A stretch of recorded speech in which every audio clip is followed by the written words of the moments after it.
문 대통령이 과연 미국 대통령과 일본 총리와 통화를 했는지 여부 박소영 기자가 취재를 했거든요. 잠시 후에 한번 들어보도록 하고, 북한이 영상을 공개했죠. 미사일 발사하는 영상. 그런데 자세히 그 영상을 분석해 보니까 그 김정은 위원장의 책상에 탄도미사일 궤적까지 놓여져 있던 게 드러났습니다. 일단 영상 한번 보시죠.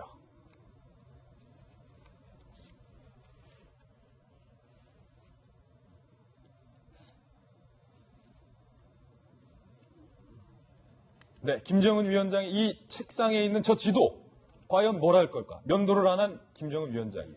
지금 보면 미사일이 포물선을 그리면서 날아가는 사진이 영상에 포착이 된 거예요. 미사일의 궤적이라는 거죠. 조선중앙TV는 이렇게 이야기를 했습니다. 대구경 장거리 방사포들과 전술 유동 무기의 화력 진지 진출과 전개를 비롯한 사격 준비 과정을 검열하셨습니다. 경의하는 최고 용도자 동지께서는 화력 타격 순서와 방법을 정해주시고 사격 명령을 내리시었습니다. 천둥 같은 토금이 터지고 번개 같은 삼광 속에 시뻘건 불줄기들이 대지를 박차고 날아올랐습니다. 박소영 기자. 지금 북한이 공개한 이 궤적상으로 봐도 미사일이 확실해 보이는데, 여기서 진짜 궁금한 거, 자, 트럼프 대통령과 아베 총리가 긴밀하게 급하게 통화를 했다면서요. 문재인 대통령은 어느 정상과 통화를 했습니까? 안 했습니까? 네, 문재인 대통령은 아직 트럼프 미국 대통령과 통화를 하지 않았습니다. 그리고 언제 할 건지에 대한 언급도 없습니다.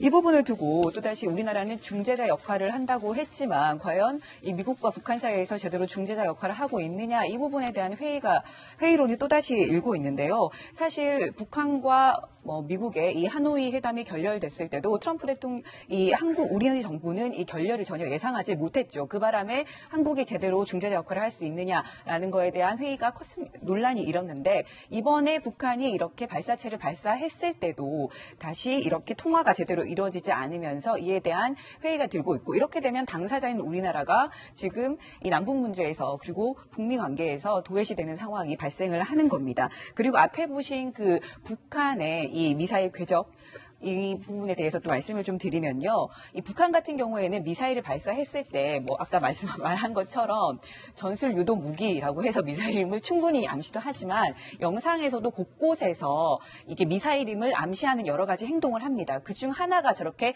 궤적이 그려진 지도를 놓고 보는 건데요.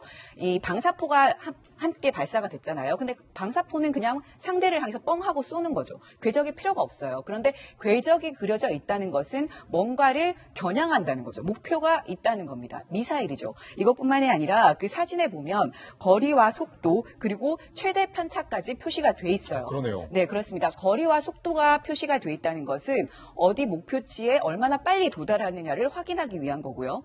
그다음에 최대 편차가 표시가 돼 있다는 것은 이 목표치에서 어느 정도 오차가 있는지를 확인하는 겁니다. 따라서 이 모든 것들이 미사일임을 충분히 암시하고 있는 상황입니다. 예. 자, 여기까지 한번 들어보겠습니다. 아니라고 하는데 계속 미사일이라고 우리만 계속 주장하다가 나중에 또 뭔 소리 들을까 봐 여기서 정리를 하고